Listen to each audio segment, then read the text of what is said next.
असल में ये जो मिडिल लेवल पर चलने वाले स्कूल्स हैं जो बहुत उम्दा काम कर रहे हैं, किसी का ध्यान इस तरफ नहीं है। तो मैं अपनी कोई भी बात शुरू करने से पहले परवेज भाई से, शरीफ साहब से गुजारिश करूंगा कि इस विद्यालय की जो अच्छे पढ़ने वाली बच्चियां हों, कोई भी 2 बच्चियां आइडेंटिफाई करते हैं जिनको अच्छे मार्क्स हो, 90 हो, 85 जो भी हो, और उन्हें रेवेन्सा विश्वविद्यालय में दाखिला दे दीजिए। मैं उनकी सारी फीस माफ कर दूंगा।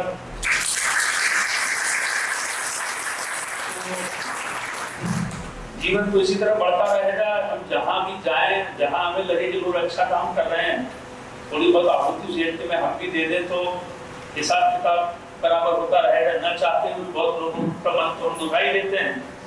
जीवन में जब जीना पड़ता है, व्यापार व्यवसाय राजनीति करनी पड़ती है, तो मैं जानता हूँ इस संस्थान के बारे में, तो ये मेरी तरफ से वो हो जाएगा। दूसरा, जो टीचर्स हैं उनका भी हक बनता है। कोई टीचर आप चुन लें जो सबसे अच्छा काम कर रही हो, उन्हें एमए साइकोलॉजी कोर्स होता है जो टीचर्स अधिकांशतः करते हैं। टीचर्स ही करते हैं, इस शहर के सारे अच्छे स्कूल के प्रिंसिपल्स वगैरह कर रहे हैं। कोई भी एक टीचर आप तय कर लें, उन्हें हम वो भी निःशुल्क हमारे यहाँ से कराना। बड़ी बड़ी बातें करने से तो दुनिया नहीं बदलेगी ना, दुनिया छोटी छोटी कोशिशें करने से बदलेगी। तो मैं ये बोलता उससे पहले मुझे ये साबित करना था, कुछ उदाहरण सेट करना था, तो मैंने कहा कि 2 बच्चों को, एक टीचर को मैं जो मैं कर सकता हूँ, जो ईश्वर की कृपा से आज मेरे हैसियत में है,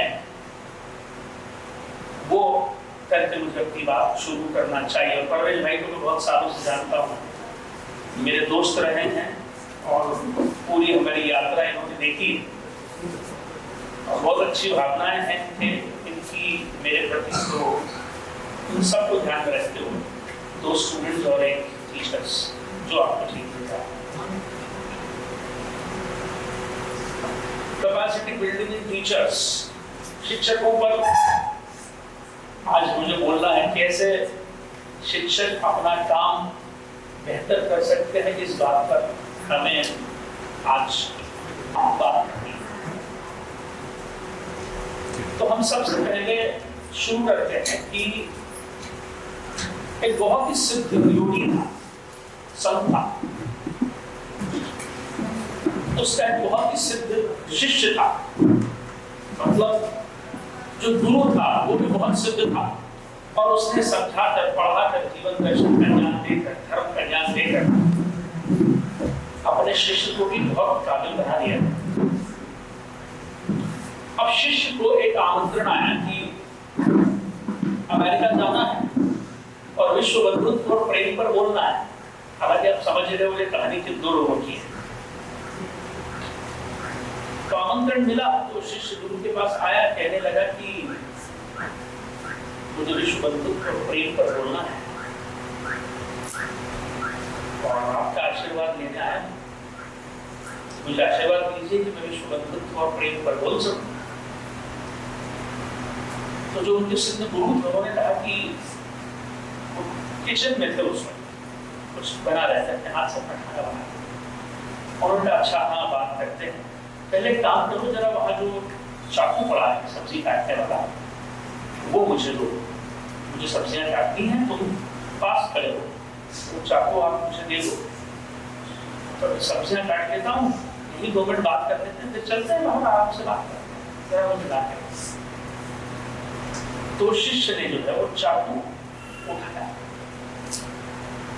और अमूमन जब हम चाकू उठाते हैं तो हम जो उसका हैंडल होता है वहां से उठाते हैं, और जो धारदार हिस्सा होता है वो किसी को और देते हैं देने के लिए, अज्ञानता आवश्यकता है। लेकिन वो शिष्य ने उल्टा किया, उसने धारदार हिस्से को पकड़ा और हैंडल जो है वो गुरु की ओर दिया। तो गुरु मुस्कुराए और उन्होंने कहा, उन्होंने ले लिया चाकू, उन्होंने कहा ठीक है सीधे चलते, मुझे कोई सब्जी उब्जी नहीं काटनी। मैं देख रहा था कि विश्व बंधुत्व और प्रेम पर बोलने के लिए तुम्हारी एलिजिबिलिटी है या नहीं है। तुम्हारी पात्रता इस विषय पर बोलने की अभी हुई है कि नहीं हुई है। पात्रता क्वालिफिकेशन से नहीं होती, पात्रता जो है आपके नाम और सरनेम से नहीं होती है, पात्रता माफ कीजिएगा आपके अनुभव से भी नहीं होती है, पात्रता आपके चरित्र से होती है, पात्रता आपके कैरेक्टर से होती है। और चरित्र का सिर्फ ये मतलब नहीं स्त्री पुरुष वाला सिर्फ एक ही अंदर चरित्र में नहीं होता है, आपके भीतर क्या है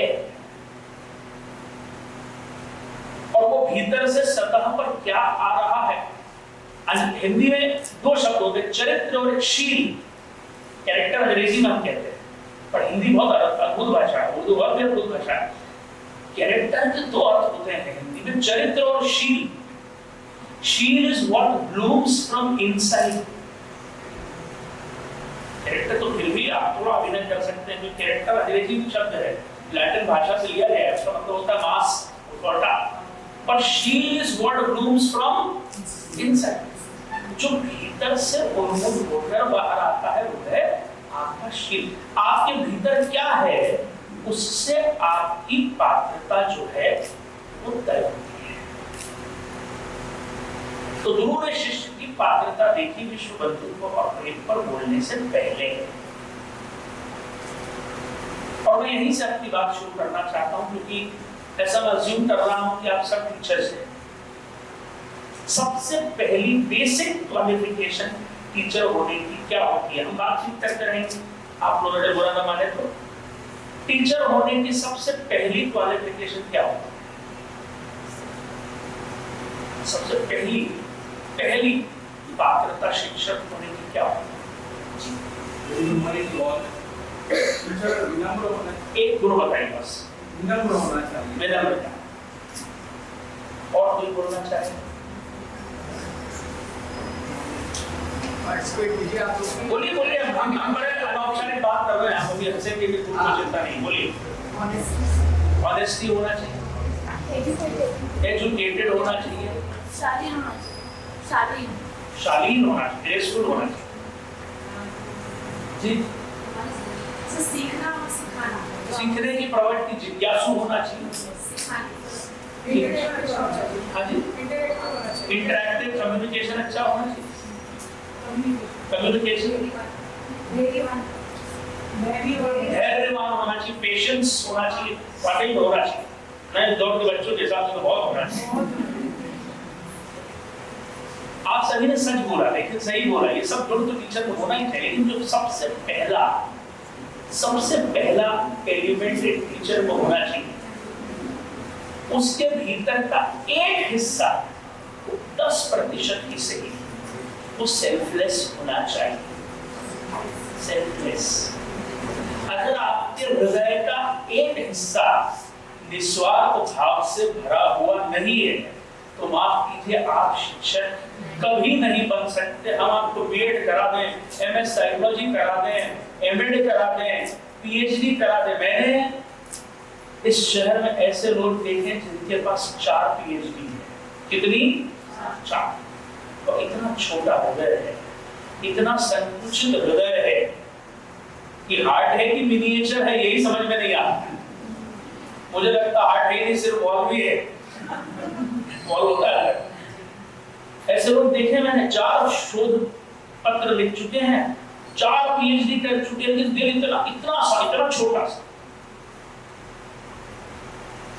हमारे कॉलेज में तक इंस्पेक्शन करते एक सज्जन आए और उनके हाथ में था, किसी को प्रोफेसर बना सकते थे। मैंने उनसे पूछा कि आप क्यों नहीं बना रहे?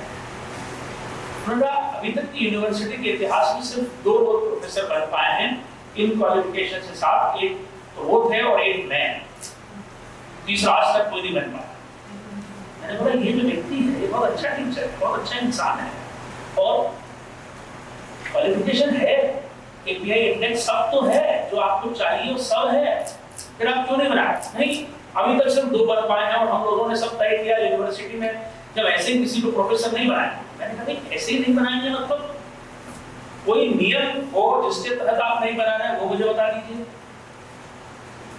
जो नियम हो मुझे बता दीजिए जिसके तहत आदमी तो नहीं बनाया जाए तो मैं बात मानूंगा। ये आप सिर्फ अपने अहंकार वश इसको नहीं बना रहे, तो मुझे लगा आप ये बात कैसे कर रहे हैं, ऐसे कैसे बोल रहे हैं। मैंने कहा कि भैया किसी का अहित कर रहे हैं, किसी को कोई अवसर दिया जा सके, हमारे हाथ में वो देना और हम न दें, ये सही है कि गलत है बताइए। आपका पेट भरा हुआ है और आपके पास एक रोटी है और मंदिर के बाहर या मस्जिद के बाहर कोई भूखा बैठा है, वो पेट आपका भरा है, देंगे कि नहीं आधी रोटी उसको? देना चाहिए कि नहीं? क्या चाहता है आप अगर किसी और को प्रोफेसर बना देंगे तो इसमें आप तक चले जाए।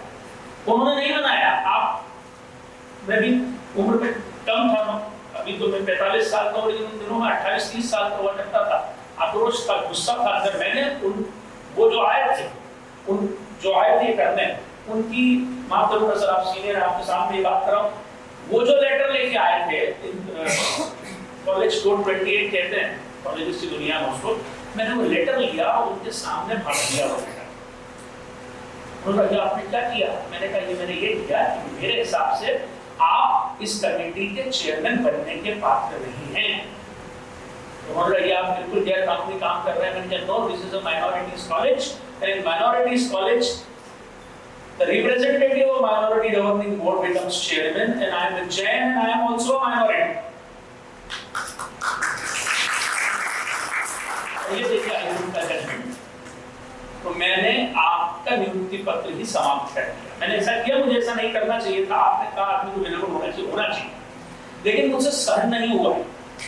और इन दिनों में उम्र में छोटा है, धीरे धीरे हम धैर्यवान धीरे धीरे बनते हैं, ऐसे तो नहीं बनते, दुनिया के लोगों से बनते हैं। तो मैं आपको जो पहली बात जो बताना चाहता हूँ, शेयर करना चाहता हूँ, ये कि आप अगर टीचिंग प्रोफेशन में है ना, बाय डिफॉल्ट और बाय चॉइस, माफ कीजिएगा मैं दोनों शब्द बोल रहा हूँ, बाय डिफॉल्ट और बाय चॉइस, हम माने ना माने बहुत सारे लोग बाय डिफॉल्ट हैं। घर वाले इसलिए अलाउ कर देते हैं कि एक अच्छा नेट प्रोफेशन है, महिलाओं को इसलिए कह देते हैं कि भाई ये अच्छा है, इसमें कोई सेफ है, रिस्पेक्ट मिलती है, बाय डिफॉल्ट है। और बाय चॉइस जो भी है, लेकिन अगर आपके भीतर निस्वार्थ भाव, हृदय का एक हिस्सा निस्वार्थ नहीं है, तो माफ कीजिए आप कभी जिंदगी में अच्छे टीचर नहीं बन पाए। यदि कोई बच्चे को दुख में आंसू आते हैं, 10 बच्चे आपके सामने रोते हैं और दुख उनका जेन्युइन है, और अगर 10 में से एक बार भी आपका गला नहीं भर रहा है, एक भी कहानी से आप कनेक्ट नहीं कर रहे हो, कुछ नहीं हो रहा आपको, तो माफ कीजिए फिर आप अच्छे शिक्षक कभी नहीं बन पाएंगे। यदि 10 बच्चे मेरिटोरियस अंक लाते हैं और बहुत अच्छा अचीवमेंट करते हैं, मेरा हृदय प्रफुल्लित हो गया जब आपने कहा कि यहाँ पढ़ने वाली वो बिटिया स्टेट में 5th रैंक आई। बताइए अभाव की अमावस्या में निकला हुआ चांद है कि नहीं है? क्या नाम था उस बिटिया? विष्णु। ताली बजाइए उसकी। मतलब कितनी बड़ी बात है। कितने बच्चे हो एमपी में एग्जाम देते होंगे 12th में, है कोई आइडिया किसी को? 12वीं में कितने बच्चे पूरे मध्य प्रदेश में 1 लाख से ज्यादा ही देते होंगे, है ना? 1 लाख बच्चे तो 12वीं की परीक्षा देते होंगे पूरे मध्य प्रदेश में। 1 लाख में पहले 5 में आना, मैं समझता हूं कि यह बहुत अद्भुत बात है। अभावों की अमावस्या में निकला प्रतिभा का चांद है। अगर उसको देखकर, अगर उससे मिलकर आपके हृदय में जो दौड़ रहा है खून वो तेज नहीं हुआ, आप खुश नहीं हुए, तो माफ कीजिए फिर बीएड की 2 डिग्री कर लो आप, वो भी उसका कोई मतलब, एमएड की 2 डिग्री कर लो उसका कोई मतलब नहीं है। हम जब जवान होते हैं तो सबसे ज्यादा निस्वार्थ, सबसे ज्यादा ईमानदार होते हैं, सबसे ज्यादा अच्छाई हमारे भीतर होती है। लेकिन जैसे जैसे उम्र बीतती है और जैसे जैसे हमारे अनुभव जैसे जैसे उम्र बीतती है और जैसे जैसे हमारे अनुभव दुनिया के साथ कड़वे होते जाते हैं, हमारे भीतर की अच्छाई जो है वो क्या होती है, मरती चली जाती है, दफन होती चली जाती है। आप याद करिए 20 वर्ष की उम्र में कितना कुछ करने की इच्छा थी आपके, 25 में आप दुनिया बदलना चाहते, 27-28 में आप दुनिया जीतना चाहते, और फिर जो दुनिया में धोखा करना आपके साथ शुरू करा, आपने एक दिन जब 40 साल के हुए, 35 के हुए, 38 के हुए, आपने सोच लिया कि मैंने इस दुनिया को समझ लिया है, अब मुझे इस दुनिया को नहीं बदलना है, अब मुझे कोई नहीं ठगेगा। यहाँ तक तो ठीक है, इसके भी 2 कदम आगे हम चले जाते हैं और हम कहते हैं कि अब दुनिया हमें नहीं ठगेगी, अब हम आप ऐसे नहीं हैं, टीचर्स नहीं हैं, लेकिन अमूमन ये हमारा थॉट प्रोसेस होता है, ये हमारा थॉट प्रोसेस जो है वो। सबसे पहला जो गुण है जो टीचर को होना चाहिए वो है हृदय का एक हिस्सा निस्वार्थ होना चाहिए, और वो निस्वार्थ बने रहना चाहिए। कितने भी बुरे अनुभव जिंदगी में क्यों न हो जाए, कितने भी कटु अनुभव जिंदगी में क्यों न हो जाए, अगर आप टीचर हैं तो फिर आपके हृदय का एक हिस्सा निस्वार्थ होना चाहिए, क्योंकि इस प्रोफेशन की जो मूल आत्मा है वो ही दूसरों की सफलता में अपनी सफलता देखना है। हम पूर्ण हैं कि हम माली हैं? क्या है हम माली हैं ना, तो हमारा सारा जो पुरुषार्थ है वो तो उस फूल के खिलने में ही है ना। हमारा सारा सौंदर्य बोध जो है उस फूल के खिलने पर ही केंद्रित है ना। हमारा सारा परिश्रम, अगर वो फूल खिल रहा है और आपका मन प्रफुल्लित नहीं हो रहा है तो इसका मतलब आप गलत प्रोफेशन में। आप शेयर बाजार का काम करिए, आप भी अपने शेयर लीजिए और शेयर बढ़ेंगे, प्रसन्न होइए, झंडे दुखी होइए। आप प्रॉपर्टी ब्रोकर बनिए, एक सौदा कराइए, 2-3 लाख रुपए ब्रोकरेज बनेगी, प्रसन्न हो जाएगी। प्रॉपर्टी ब्रोकर 3 लोगों को उपक्रम कर सकता है, खरीदने वाले को, बेचने वाले को, स्वयं को, शेयर बाजार वाला को स्वयं के लिए काम कर सकता है। टीचर एकमात्र ऐसा व्यक्ति है जो 1 घंटे में 50, 100, 200, 500 लोगों के विचार बदल सकता है, उनका चरित्र बदल सकता है, उनका व्यवहार बदल सकता है। तो आप जिस प्रोफेशन में हो वो प्रोफेशन जो है वो मूल रूप से दूसरों की सफलता में अपनी सफलता देखने का है। हम as a teacher research paper लिखते रहते हैं, हम एज ए टीचर अपनी क्वालिफिकेशन बढ़ाते रहते हैं, लेकिन हमें जिस पक्ष पर काम करना चाहिए एज ए टीचर, उस पक्ष पर, उस व्यक्तित्व के आयाम पर हम सबसे कम काम करते हैं। मैंने देखा है कुछ टीचर्स आते हैं सुबह, यहाँ तो नहीं पर सरकारी में होता होगा या और जो अच्छे स्कूल नहीं होते उनमें होता होगा, और वो सारा दिन वहां बैठकर अपना निजी काम करते हैं। मैंने अपनी आंखों से लोगों को स्वेटर बुनते हुए देखा है, मैंने अपनी आंखों से लोगों को जो है जन्म कुंडली बनाकर ज्ञान देते हुए देखा है। हमारे यहाँ ही मैडम थी, यही करते हैं, मैंने हाथ जोड़कर उन्हें सेवा निवृत्त किया कि आप जन्म कुंडली देखिए, ये भी अपने आप में प्रोफेशन है, पर फिर यहाँ क्यों आप समय बच्चों का आपका मत करिए। So I have seen people who do this, but अगर आप जेन्युइन टीचर हैं तो आपके भीतर सेल्फलेस एलिमेंट होना चाहिए। पहली बात। दूसरी बात, पीएचडी आजकल एक नया दौर है जिसमें हर आदमी, हर दूसरे आदमी को समझा रहा है कि आपको पीएचडी करना चाहिए, डॉक्टरेट करना चाहिए। वो करना न करना आपका निजी निर्णय है, लेकिन एज ए टीचर मैं आपको बता सकता हूं, मैंने तकरीबन 60,000 विद्यार्थियों को पढ़ाया है। 22 साल की उम्र से मैं पढ़ा रहा हूं। पीएचडी आप करिए, वो आपका निजी निर्णय, पीएचडी करना न करना, लेकिन आप में बी, एच और डी तीनों होना चाहिए। पीएचडी का जो मतलब होता है डॉक्टरेट ऑफ फिलॉसफी, वो तो अलग बात है, लेकिन आप में पैशन होना चाहिए, आप में हंगर होना चाहिए और आप में डेप्थ होना चाहिए, आप में जुनून होना चाहिए। जुनून, अगर एक क्लास में 20 बच्चे हैं और 5 सबसे कमजोर है, सबसे नटखट है, तो ये चुनौती है कि कैसे उन पांचों को जो है आप तश्तरी में उतारें, मनोवैज्ञानिक रूप से उन्हें अपना बनाएं और उनके जीवन को एक सकारात्मक दिशा दें। ये जुनून आप में होना चाहिए। हंगर, भूख, सीखने की भूख।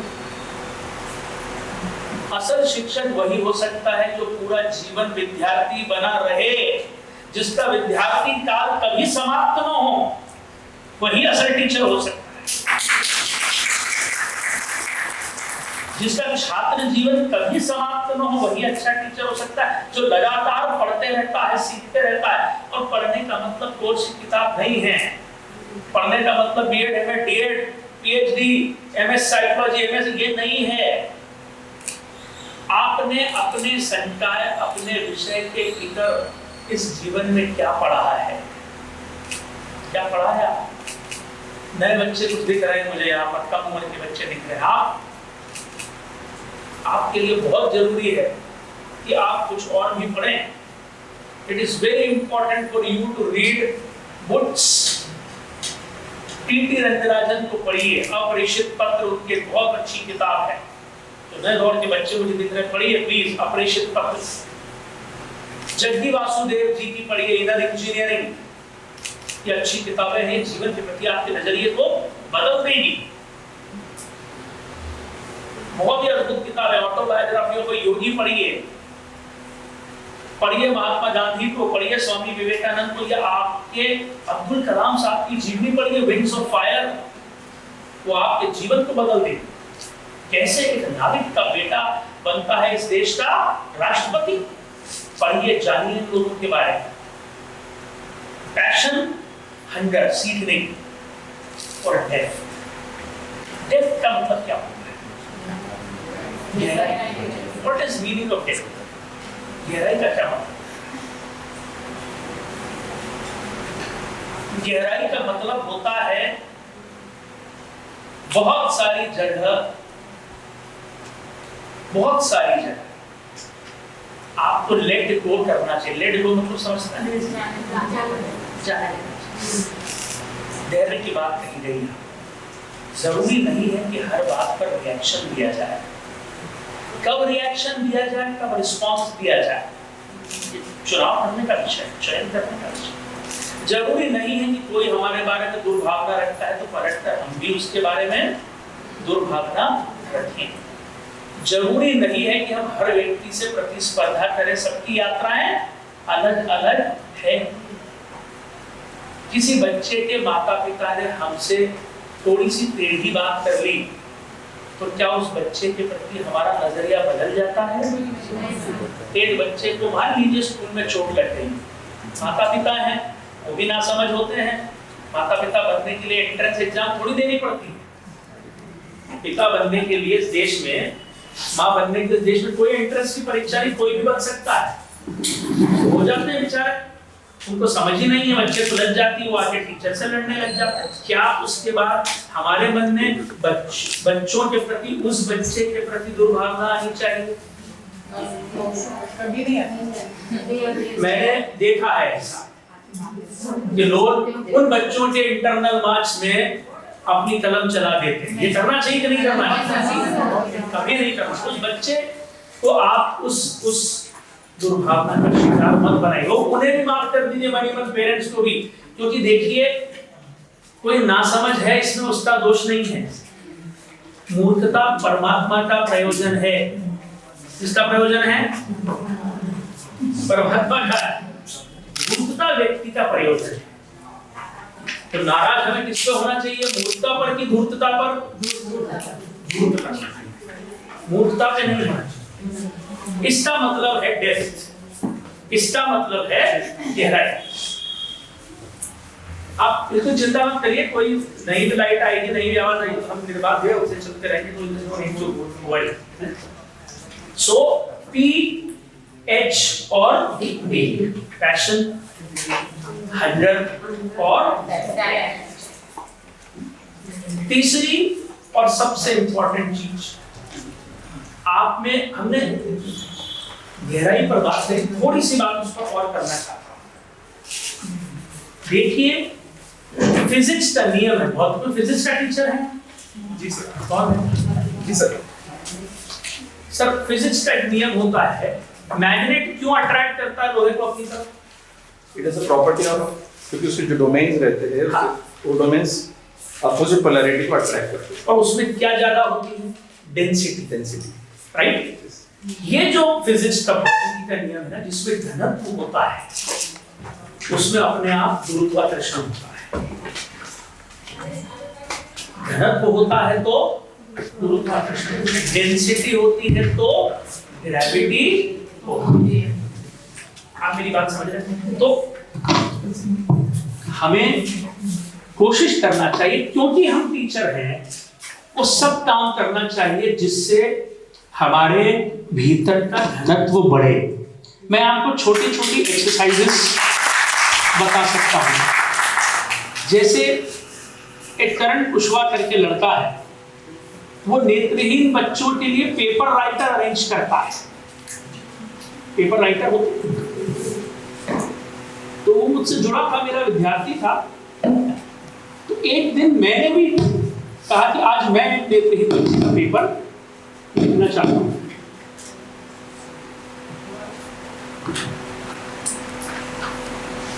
तो मैं गया और मैंने ब्लाइंड स्टूडेंट का पेपर लिखा। वो मुझे डिक्टेट कर रहा था, मैं लिख रहा था। मैं उस बच्चे की प्रतिभा और उसकी जिजीविषा और उसके भीतर की उत्कंठा और उसकी ऊर्जा देखकर चकित रह गया। 3 घंटे में उसने मुझसे, आप यकीन नहीं मानेंगे, 64 पन्ने लिखवाए। कितने? मैंने पिछले 64, बिल्कुल सही, मतलब 1 घंटे में 20। मैंने मेरे पूरे जीवन पिछले 5-7 साल में इतना नहीं लिखा। और लिखी भी हिंदी जो टफ है, मैं थोड़ा हिंदी प्रेमी हूं तो लिख पाया, और कोई होता तो वही के वही बेहाल हो जाता। मतलब उसके बाद मेरी दोनों उंगलियां ऐसी हो गई कि चाय का कप नहीं उठा मुझसे 2-3 मिनट। पर उसका टैलेंट देखो। और मैं ये देख रहा था कि ईश्वर ने भले ही उससे ज्योति छीन ली, लेकिन क्या ऊर्जा उसमें डाल दी, क्या टैलेंट है। He was full of, ये भी लिख दीजिए, ये भी लिख दीजिए। अब एक चीज थी उसकी कैरेक्टरिस्टिक लिखने की, तो उसने 8 लिखवा दी। तो मुझे लगा खत्म हो जाए। फिर बोले एक और लिख दीजिए, मैंने 9वीं लिख दी। फिर बोले एक और लिख दीजिए, मैंने 10वीं लिख दी। फिर बोले एक और लिख दी। 16 कैरेक्टरिस्टिक लिखवाई। ऐसे मुझसे मनवार करने लगा, एक और सर एक और लिख दीजिए, सर एक और। मतलब आप, मैंने वो 3 घंटे मेरे जिंदगी के अविस्मरणीय 3 घंटे, अविस्मरणीय, क्योंकि उस 3 घंटे में मैंने व्यापार नहीं किया, व्यवसाय नहीं किया, साथ राजनीति नहीं करी, लेकिन मैंने जीवन का एक अद्भुत अनुभव लिया। एक नेत्रहीन व्यक्ति के साथ को एग्जिस्ट किया। कितने घंटे?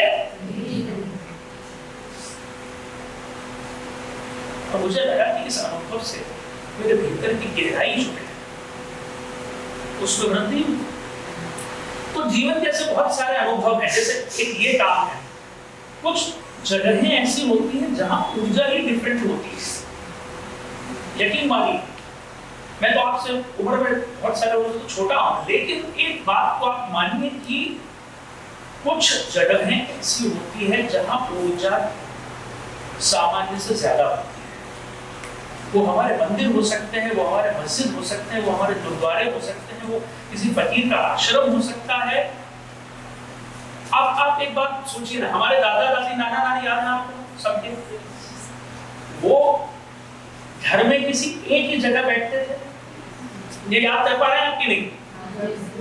उनके बैठने की जगह एक थी, चाहे वो पलंग हो, चाहे वो सोफा हो, या ड्राइंग रूम का कोई हिस्सा हो, पर वो एक ही जगह बैठते थे कि नहीं?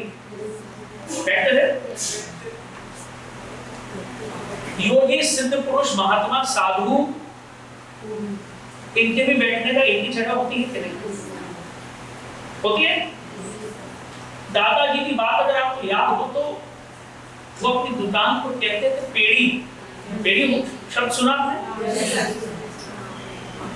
छोटे कस्बों में आपको ये बात मिलेगी। खासकर वंश और नीमच, वहां का आदमी कहता था कि ये नया सोदा है ना, करेंगे वहीं पे मेरी पेड़ी पर बैठ के करेंगे, मेरी पेड़ी मुझे फलती है। मैं बहुत साइंटिफिक आदमी रहा, चार्टर्ड अकाउंटेंट हूँ, तो मैं इन सब बातों में बहुत यकीन नहीं करता था कि पेड़ी क्या फल सकती है। बैठने की जगह है, टेबल है, कुर्सी है और सामने डाली है, जो भी, पेड़ी क्या होता है। But later in my life I realized कि हर जगह का उस व्यक्ति से एक संबंध होता है। हमारे घर का पालतू जानवर भी है ना, वो भी हमारे घर में एक कोना आइडेंटिफाई कर लेता है, वहीं बैठ के उसे सर्वाधिक शांति मिलती है। मोहल्ले का जो जानवर है ना, वो भी गली में एक ही जगह बैठता है, वहीं बैठकर उसको शांति मिलती है। बिलीव मी, साधु संत महात्मा की जो है उनके आश्रम में भी उनकी एक जगह होती है, गादी होती है, सिंहासन होता है, बैठने का स्थान होता है। और मैंने इस पर रिसर्च करा और फिजिक्स के पॉइंट ऑफ व्यू से भी करा, माइथोलॉजी के पॉइंट ऑफ व्यू से भी करा। मुझे एक नई चीज मिली, एक नया शब्द मिला, ऋणानुबंध। ऋणानुबंध यानी व्यक्ति का जगह से ऊर्जा आधारित संबंध। व्यक्ति का जगह से ऊर्जा आधारित संबंध। हर व्यक्ति का किसी न किसी जगह से ऊर्जा आधारित संबंध होता है। वो एक मंदिर हो सकता है, मस्जिद हो सकता है, वो कोई अच्छा आश्रम हो सकता है, वो किसी बुजुर्ग का सानिध्य हो सकता है, वो कोई पेड़ के नीचे की छांव हो सकती है, वो किसी तुलसी के पौधे के पास की जगह हो सकती है, वो आपके घर के मंदिर के सामने हो सकता है, और जहां आपके दादाजी बैठते थे वो दुनिया में नहीं रहे, वो जगह हो सकती है। वो आपका पुराना घर हो सकता है, वो आपका पुराना स्कूल हो सकता है, वो आपका वर्तमान का स्कूल हो सकता है, वो आपका जन्म स्थल हो सकता है। अब मेरी बात समझ पा रहे हैं? मैं बहुत आध्यात्मिक बात नहीं करना चाहता, मैं आपको प्रैक्टिकल बात बताना चाहता हूं। ऐसी जगह ढूंढने से और ऐसी जगह जाने से हमारी ऊर्जा में वृद्धि होती है। मैं आपको एक उदाहरण बताता हूं। मैं पिछले साल, क्योंकि चुनावी दौर चल रहा था, बहुत उठापटक चल रही थी, there was lot going on in my life। अब सक्रिय राजनीति आप समझ सकते हैं, उसके अपने कॉम्प्लिकेशंस होते हैं। क्योंकि मैं मूल रूप से शिक्षक अच्छा आदमी हूं, मुझे कई बार कुछ विचित्र स्थितियों का सामना करना पड़ता था। कुछ लोग मुझे पसंद नहीं थे, फिर भी उन्हें अपने साथ रखना पड़ता था, और राजनीति के अपने कंपल्शन होते हैं। तो मुझे अपने आप ही अपने भीतर ही महसूस हुआ कि ये नैनीताल के पास जगह है, नीम करौली बाबा का आश्रम उसको कहते हैं, केशी धाम। नीम करौली बाबा एक सिद्ध पुरुष थे, और कहते हैं हनुमान जी का आशीर्वाद था उनके ऊपर, और बहुत उनके चमत्कार, और बहुत ही सिद्ध व्यक्ति थे। मतलब वहां स्टीवन स्पीलबर्ग भी गया, मार्क जुकरबर्ग भी गया, जूलिया रॉबर्ट्स भी गए, इस लेवल के लोग गए। और जिज्ञासा मेरे भीतर बलवती होती चली गई, और मैं वहां गया। मैं ऐसे कोई बहुत धार्मिक आदमी नहीं हूं, ईमानदारी से कह रहा हूं। मैं जैन हूं, मुझे एक मंत्र के अलावा कुछ भी नहीं आता, जो हमारे जैनियों की मूल प्रार्थना, उसके अलावा कुछ मुझे नहीं आता। मैं उस आश्रम गया, आप यकीन नहीं करेंगे, मैंने अपने भीतर कुछ बदलते, कुछ परिवर्तित होते महसूस किया। उस आश्रम की ऊर्जा का जो स्तर है वो इतना भिन्न है। वहां बाबा की मूर्ति पे आपको कंबल उड़ाना पड़ता है, उनको कंबल ही भेंट किया जाता है। और मैंने महसूस करा, मैं वहां सब जाके ध्यान करते हैं। मैंने मेरे जीवन में कभी ध्यान नहीं किया, क्योंकि ध्यान में लगा ही नहीं पाता था। मतलब मुझे असमर्थ महसूस होता था कंसंट्रेशन एक जगह करने। मैंने प्रयास किया करने का, तो पहली बार ऐसा हुआ कि टाइम लैप्स हुआ। टाइम लैप्स यानी 3 बजे मैं बैठा, 3:10 तक तो मुझे याद है कि मैं घड़ी देख रहा था। 3:10 से लेकर 3:24 कब हो गए, मुझे ऐसा लगा एक पलक झपका के खुली है और 14 मिनट आगे बढ़ जाए।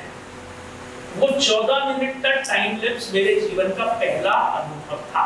शायद वो मेरे जीवन का पहला ध्यान था, शायद वो मेरे जीवन का पहला किसी ऊर्जा से कनेक्ट था। तो मैं आपको ये नहीं कह रहा हूं कि आपको अपना स्थान स्वयं खोजना है। आप पर मैं इसको धर्म से भी नहीं जोड़ना चाहता हूँ, ये तो अलग अलग विषय है। ये बरगद का पेड़ भी हो सकता है, या गाय को रोटी डालने जाते हो तो गौशाला भी हो सकती है, इसमें कोई इशू नहीं, मेरी बात समझ गया। लेकिन कोई ना कोई स्थान है जहाँ आपकी ऊर्जा बलवती होती है, वो स्थान आपको ढूंढना है। तो कुछ नए अनुभव लीजिए, कोई नए स्थान ढूंढिए, कुछ यात्रा करिए, कुछ अच्छे लोगों के सानिध्य संपर्क में रहिए, कुछ अच्छा पढ़िए, संगीत से, साहित्य से, अभिनय से, खेल से अपने आप को जोड़िए। ये अद्भुत विधाएं हैं। आप खेल नहीं सकती हैं तो कम से कम देखिए, आईपीएल ही देखिए, अभी तो चल रहा है, ऐसे जीते हम, देखा ही होगा। हम तो मान ही रहे थे कि हम जीतेंगे, हम जीते। ऐसा हो जाता है कभी कभी। सोचिए, हम लोग टूट के चले गए थे कि हम नहीं जीत सकते, और हमको पता है इंडिया जीत गई। सो खेल देख नहीं सकते तो देखिए, संगीत गाया बजा नहीं सकते तो सुनिए, साहित्य तो पढ़ ही सकते हैं, पढ़ नहीं सकते तो आजकल ऑडियो बुक्स अवेलेबल हो रही है, सुनिए। आपको मालूम है ना ऑडियो बुक्स बहुत आसान तरीका है। आपके घर में कोई भी जवान बच्चा आपको सिखा देगा ऑडियो बुक क्या होती है, 2 घंटे में आप एक पूरी किताब सुन सकते हैं। तो ये सब करने से जो है, ये सब आप करेंगे तो आप बेहतर शिक्षक जो है बन पाएंगे, और इस सब से आपका जीवन में शांति के स्तर में वृद्धि होगी, प्रसन्नता के स्तर में वृद्धि होगी। ये सब करने से होगा। जितने ज्यादा से ज्यादा हो सके बच्चों को प्रेम करिए। किसी से प्रेम करने से हमेशा हमारे ही जीवन में क्या बढ़ती है, शांति और सुख बढ़ता है। देखिए, जीवन जो है वो 2 किस्म की यात्राएं हैं, बाहर की यात्रा है और एक भीतर की यात्रा है। बाहर की यात्रा विज्ञान, प्रबंध और शिक्षा से जुड़ी हुई है। इनमें आपको विज्ञान, प्रबंध और शिक्षा इनकी मदद लेनी पड़ती है। भीतर की यात्रा धर्म और अध्यात्म से जुड़ी हुई होती है। बाहर की यात्रा में आप विज्ञान, प्रबंध और शिक्षा के माध्यम से यात्रा करेंगे, आप बाहर की यात्रा जीत पाएंगे। भीतर की यात्रा में धर्म और अध्यात्म की मदद से आप चलेंगे तो आप जीत पाएंगे भीतर की यात्रा। बाहर की यात्रा में आप विजयश्री होंगे तो आपको सुख मिलेगा, भीतर की यात्रा में आप विजयश्री होंगे तो आपको आनंद मिलेगा। और जीवन में दोनों चाहिए आपको, सुख भी और आनंद। तो बेहतर शिक्षक बनने के लिए जो है, मुझे लगता है कि ये सब आपको करना चाहिए। अब मैं ही बोलता रहूंगा, मैं तो टीचर आदमी हूँ आपकी तरह, मैं 3 घंटे बोल सकता हूँ, लेकिन ऐसा मेरा मानना है बहुत ज्यादा देर तक बोलते रहने से थोड़ी थोड़ी नींद आने लगती है लोगों को। कितना सुनेगा आदमी, यूं भी बहुत सुन रहा है पूरे जीवन। बहुत अच्छी अच्छी बातें सुबह शाम व्हाट्सएप पर भी हो ही रही है। अगर थोड़े हम क्वेश्चन आंसर करेंगे तो और बहुत कुछ हम सृजनात्मक कर पाएंगे। मैं चाहता हूँ कुछ प्रश्न आप पूछे, किसी भी चीज से संबंधित हो सकते हैं, जीवन से, शिक्षा से, अपने आप से, किसी और से। कुछ प्रश्न पूछेंगे तो मैं और बेहतर बात कर पाऊंगा, ऐसा मैं समझता हूँ। ठीक है ना भाई? Any questions, anyone? अच्छा लगेगा मुझे अगर आप पूछेंगे तो। प्रश्न का भी ऐसे ही होता है, पहले 2 आने में समय लगता है, उसके बाद हर आदमी के पास 2 प्रश्न होते हैं।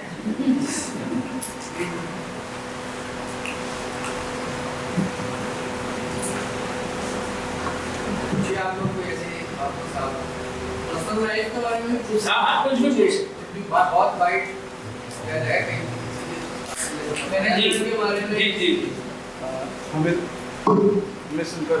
हमें सुनकर काफ़ी खुशी हुई कि आप 45 वर्ष में ही, 45 वर्ष की आयु में ही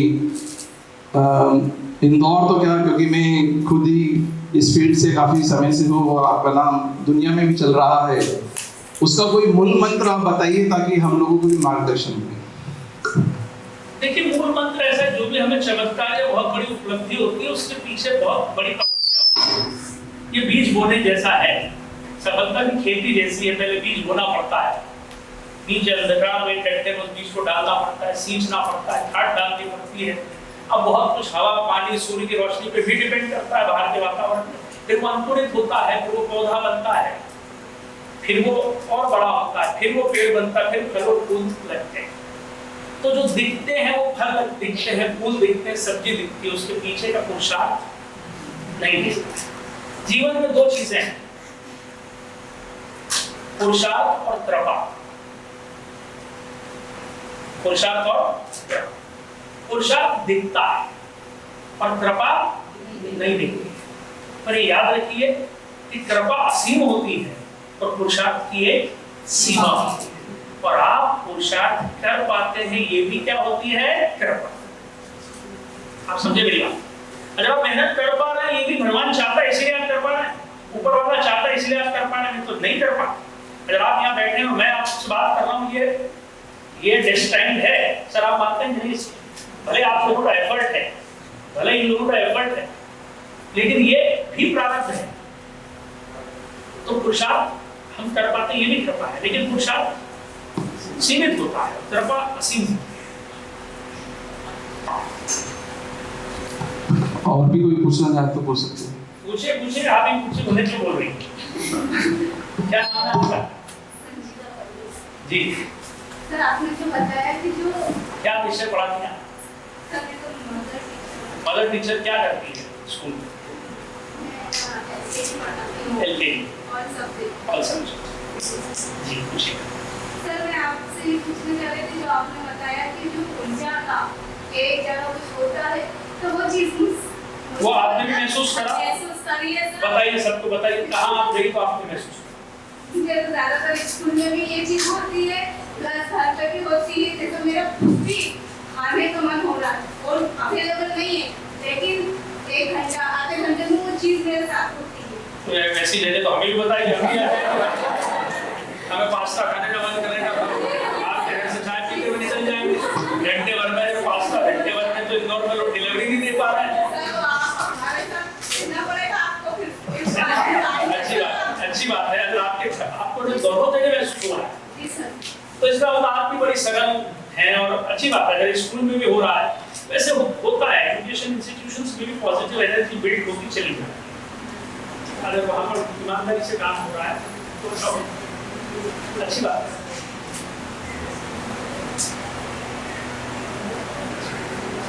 प्रश्न? कोई प्रश्न नहीं, उसके भी 2 मतलब होते हैं। जैसे आपने कहा कि सेल्फ बेस्ड होना चाहिए, ऐसा अगर कोई व्यक्ति करता है तो लोग समझते वो नीडी है।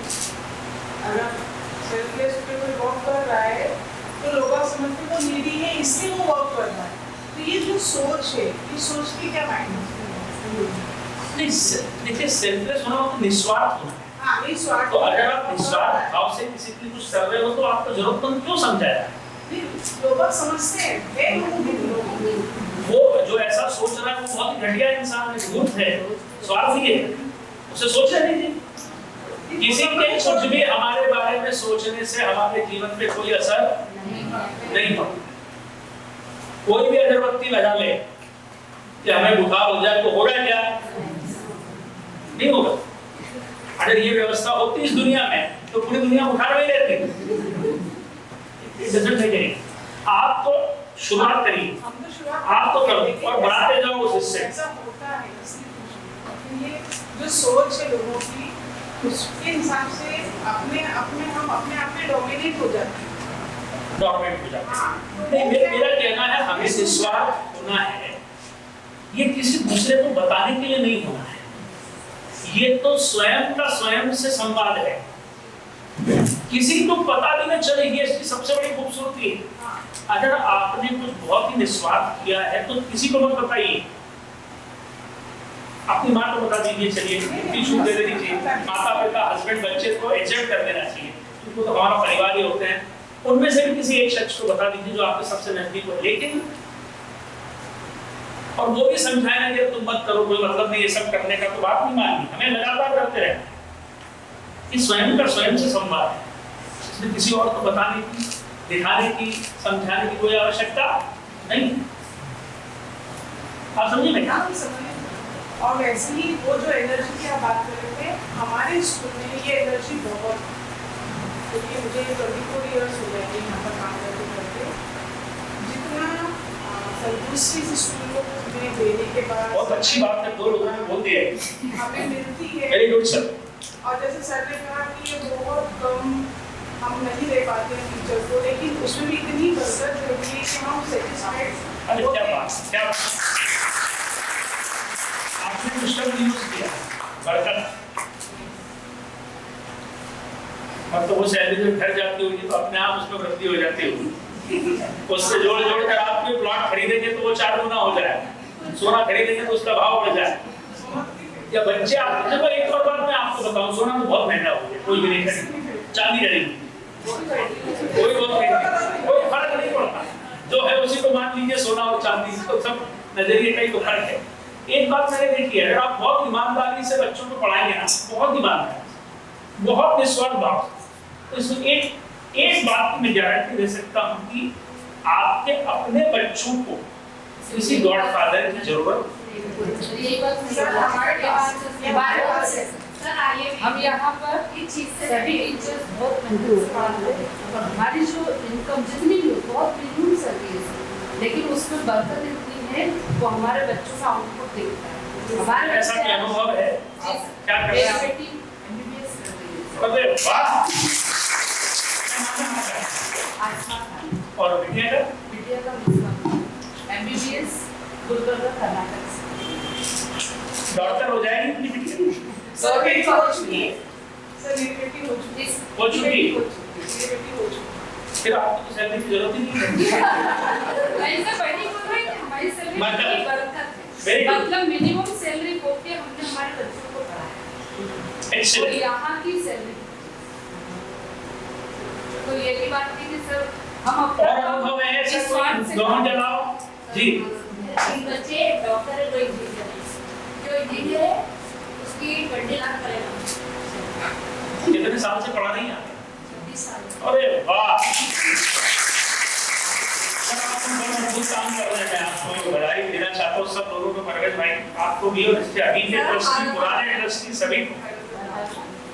सर मेरे भी 2 बेटे हैं, वो जी। भी इसी स्कूल से शुरुआत करी, मतलब मैं अफोर्ड नहीं कर सकती इसमें, लेकिन मुझे 2000 रुपये से रखा गया और सर मेरे बच्चे भी घर खाते में पढ़ते थे, और फिर मैंने एक बार उनको पढ़ाया CBSE, फिर उसके बाद आज मेरा एक बेटा इंजीनियर है और एक बेटा वो फार्मा कंपनी में।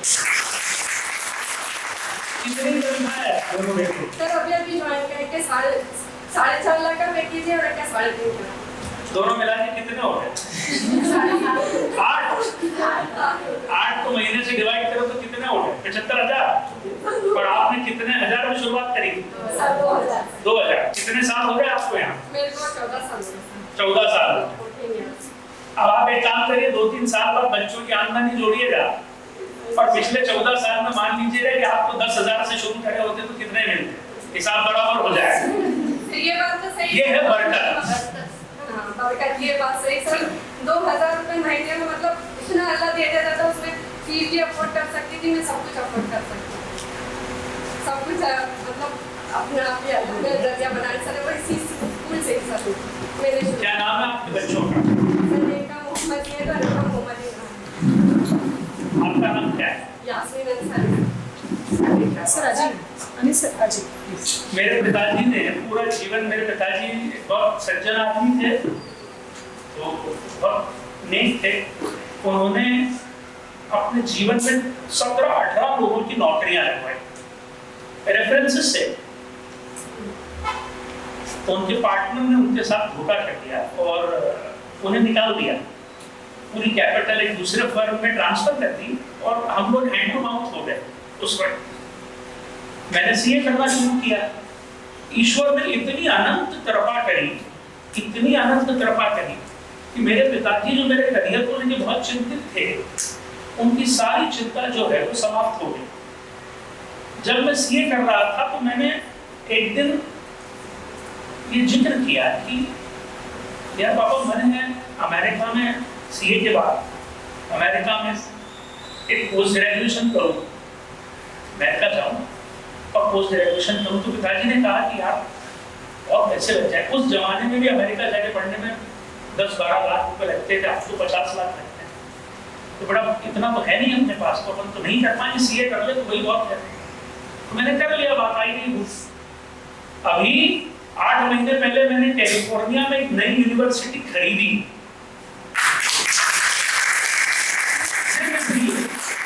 मैं अपने पिताजी को ये बात बता पाऊँ, तो ये बरकत है, ये कृपा है। चलिए साहब, बड़ा भावनात्मक संवाद रहा, बहुत बहुत धन्यवाद आप लोगों को, आपने मुझे भी इमोशनल कर दिया। Thank you so much. 2 बच्चियों को आप लाइन अप कर दीजिए, किसी भी टीचर को कर दीजिए, तो हम जो रेनेसां विश्वविद्यालय कर पाएगा वो करेगा आप लोगों के लिए। और कभी सबको साथ लेके आइए, वहाँ हमारी यूनिवर्सिटी देखने आप सब आइए, एक बार आपको अच्छा लगेगा देखकर, आइए। तो हम कुछ आगे मिनट का साथ बिताएं। जी सर, एक दुआ है कड़वा से भी आपको एक और काफी जी जी मेरे ख्याल में 24 साल हो गए आप और मेरी डॉक्टर 40 बच्चे नहीं हुए थे जी शादी के 14 साल तक बच्चे नहीं हुए थे जी। तो ये जितना भी स्टाफ बैठा है, जब स्कूल स्टार्ट होता है तो यहाँ पर दुआ होती है फर्स्ट डे। वहाँ पे मुझे एक ही बात बोलता था, तो चिंता मत कर, होगा, लेकिन मैं बोलती तो नहीं हो पाएगा। आज इनकी दुआएं सबकी कैसे बच्चे को साथ हैं।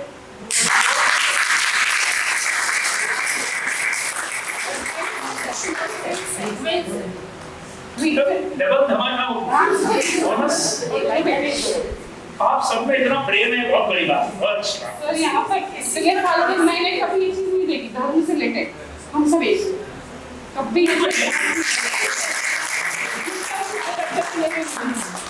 मुझे लगता था कि शायद नहीं हो पाएगा। वही कर्मा और कृपा सबसे बड़ी कृपा जो आप बोल रहे हैं, तो आप लोगों को तो कोई स्थान ढूंढने की जरूरत ही नहीं है। वो यही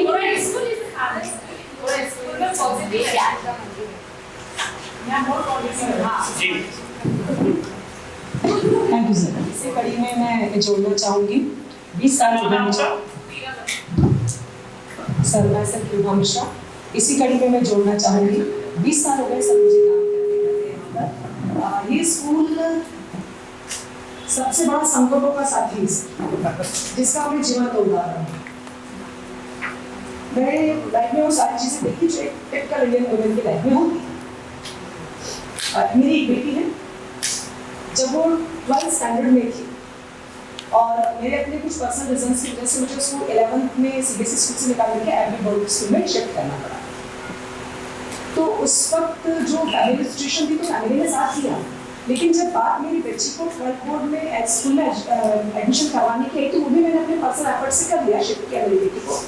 लेकिन मेरी बच्ची इतनी डिप्रेशन में आ गई कि वो फिजिकली तो फिट थी, लेकिन उसका राइट हैंड उसकी मूवमेंट बंद हो गई थी, उसके जो न्यूरॉन्स थे वो कंप्रेस हो गए थे। नाटकड़ी वाले से क्रॉनिक से उसका ट्रीटमेंट चला। तो मैंने कहा कि आपकी बच्ची मेंटली तो डिप्रेशन में आ चुकी है, फिजिकली शी इज फिट, लेकिन उसके जो न्यूरॉन्स थे फिंगर्स के हैंड्स के वो कंप्रेस हो गए हैं, तो she can not any kind of thing, कुछ लिख नहीं सकती है। तो अब 12th बोर्ड एग्जाम बोर्ड का वो सिर पे था और मुझे 20 डेज के पहले जब मैंने सब लोग इंक्वायरी की कि मैं क्या कर सकती हूँ अपनी बच्ची के लिए, जस्ट 20 दिन पहले मेरी बच्ची की मुसीबत है, तो मुझे डॉक्टर ने सजेस्ट किया कि आप इसको हेल्पर राइटर दो। अब हेल्पर राइटर लेने के लिए मुझको पूरी प्रोसेस करना थी, प्रक्रिया करना थी। तो उस वक्त जो हमारे प्रिंसिपल मैडम थी, मैंने उनसे कहा, क्या नाम था? मिसेस शायद सिद्दीकी। तो उन्होंने कहा, मुझे सबसे पहले उन्होंने मुझे हिम्मत दी कि तुम बिल्कुल मत घबराओ, अपने पास में सारी व्यवस्था हो जाएगी। और उन्होंने जो मेरे फ्रेंड्स हैं, जो मेरे कॉलीग्स हैं, जिनके नाम मैं लेना चाहूँगी आपके सामने, मिसेस आबिदा रहमान, सारिका मिश्रा और भी 2-3 लोग हैं मेरे साथ में, मैं शायद इमोशनल हो रही हूँ कि नाम नहीं ले पा रही। इन लोगों ने मेरे को बिठाया, पानी पिलाया, हिम्मत दी, मेरा रोना बंद करवाया। मुझे प्यार से यहाँ पर सब दीदी बोलते हैं, मैडम या मिश्रा मैडम या विभा मैडम करके कोई नहीं बोलता है। Majority of my colleagues my friends used to call me दीदी। दीदी आप बिल्कुल चिंता मत करो, अनमोल मेरी बेटी, हमारी बच्ची, इनके सामने छोटी सी बड़ी होती है। तो स्कूल की सबसे ब्रिलियंट लड़की, उसके साथ में सेटलमेंट हुआ, एडजस्टमेंट हुआ, सेक्रेटरी सर शायद खान साहब से परमिशन नहीं गई और हेल्पर राइटर की व्यवस्था की। मेरी बच्ची 6 पेपर में लगातार 5 पेपर्स में बोलती गई और वो हेल्पर राइटर लिखती गई बच्ची, 9th की बच्ची, और मेरी बच्ची का PCM था। उस वक्त मेरी बच्ची ने 72 पॉइंट समथिंग स्कोर किया। फिर उसके बाद में जिंदगी आगे बढ़ती चली गई। तो यहाँ पर हम लोग पढ़ाते तो हैं, दिमाग से चलते तो हैं, लेकिन काम सारा हम दिल से करते हैं। यही होना चाहिए। हमने कोऑर्डिनेट करते हैं, सपोर्ट नोकझोंक होती है, खट्टा मीठा अनुभव भी होता है, लेकिन अगर एक दिन कोई नहीं आता ना तो एक नहीं, प्राइमरी से लेकर के हायर सेकेंडरी तक सब कुछ है, आज वो नहीं है क्या बात है, फिर दूसरे में क्यों नहीं है क्या बात है, ऐसे होता है। प्रिंसिपल कौन है? मिसेस तबस्सुम कुरैशी। सीनियर की आप मैडम आप जूनियर की हैं, आप सीनियर हैं। कितनी अच्छी बातें हो रही है आपसे। मैडम को खुद को 16 साल हो गए, तो मैडम की भी मेरे ख्याल से पर्सनल एक्सपीरियंस। कितने लोग यहाँ 10 साल से पुराने हैं, आप बताइए। सर मैं खुद भी अपने 5 मंथ की बेबी को लेकर यहाँ पर आती थी, मैं लेक्चर लेती थी, हमारा पूरा स्टाफ और हमारी बुआ वो बच्ची को संभालती थी, क्योंकि सर फिजिक्स का टीचर उस टाइम अवेलेबल नहीं हो रहा था, तो प्रिंसिपल मैडम खुद मुझे घर लेने आई थी और कहा कि नहीं तो बस चलो आपके बच्चे की जिम्मेदारी हमारी है। सर माशाल्लाह मेरी बच्ची 2.5 साल इस स्कूल में पढ़ी और आज तक शायद वो स्कूल का एक बच्चा भी तक उसको याद करता है। सर माशाल्लाह 7 पे पहुँच गई है। तो सर मेरे लिए भी स्कूल ने बहुत कुछ किया है, जो मैं घर में उसका अरेंजमेंट नहीं कर सकती थी, उसको संभालने वाला कोई नहीं था, वो पूरी इस फैमिली ने मुझे दिया। Thank you so much. हमको बताना चाहती हूँ, एक मिनट इनकी बात से संबंधित एक बात बताऊंगा। रेनेसां समूह मध्य प्रदेश का पहला ऐसा समूह है। हमारे हर कॉलेज में हमारे 3 कैंपसेस हैं इंदौर, एक यूनिवर्सिटी खरगोन में है अभ्युदय के नाम से, 3 कैंपस इंदौर में है, एक मेरा ऑफिस है हेडक्वार्टर बिल्डिंग में, वहाँ पर भी 60 लोग काम करते हैं, टोटल मिलाकर तो 700-800 लोग हमारे सिस्टम में हैं। आपको ये जान के बहुत खुशी होगी कि रेनेसां विश्वविद्यालय ने शुरू से नियम बना रखा है, यदि किसी भी स्टाफ को बच्चा होता है तो वो उस बच्चे को ला सकता है विश्वविद्यालय। उस बच्चे के लिए एक छोटी C play zone university premises में हमने बना रखी है। उस प्ले जोन में स्लीपिंग जोन भी है और प्ले जोन भी है, और अगर ऐसी 2-3 माएँ हैं तो उनके तीनों के बच्चों को आप ला सकते हो। एक थिएटर भी है, और ये प्रैक्टिस शुरू से है हमारे लगभग 20 से 22 लोग अभी तक इसका लाभ उठा चुके, यहाँ तक कि हमारे ऑफिस में भी है छोटी सी जगह, 400-500 स्क्वायर फीट ही देते हैं हम, लेकिन इससे जो माएँ होती है उनका कॉन्फिडेंस और काम की गुणवत्ता, जब मालूम है बच्चा यही नहीं है मेरी आंखों के सामने, तो वो कॉन्फिडेंस ही अलग होता है।